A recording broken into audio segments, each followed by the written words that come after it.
If you're getting into following awards season or Oscars prognostication for the first time, I think the single most important thing to know is that Best Picture uses ranked choice voting. Basically, the way this works is that each Academy member will rank the 10 nominated films in order of favorite to least favorite from 1 through 10. And if there were a number one ranked film that was to get 50% of the votes and a simple majority, that would be automatically considered the best picture. But since we are required to have 10 nominees now, this is basically unheard of. I don't know a case where it has happened in the 12 or so years that we've been doing the top 10. So what they'll do is they will cut out the least nominated film, and everyone that had that as their number one gets now the votes redistributed to their number two film. And this goes on until eventually one of those films hits 50%, and that is declared the winner.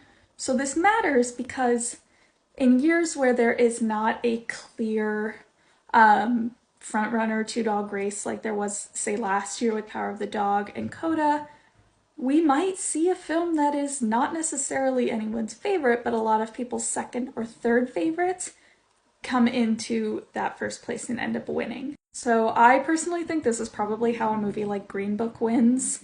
I don't think it was necessarily a ton of people's favorite film of the year, but a lot of people liked it enough that it was able to get up into that spot against films that were maybe a little bit more polarizing that year. This is a year where we don't have necessarily a clear frontrunner. We have like 3 to 5 really strong contenders.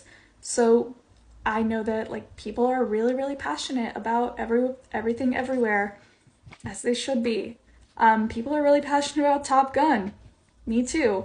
So I think that if there are people who really, really don't like those movies, which there definitely are, if you are following just critics, remember that the Academy is diversifying, but it does still skew older, whiter.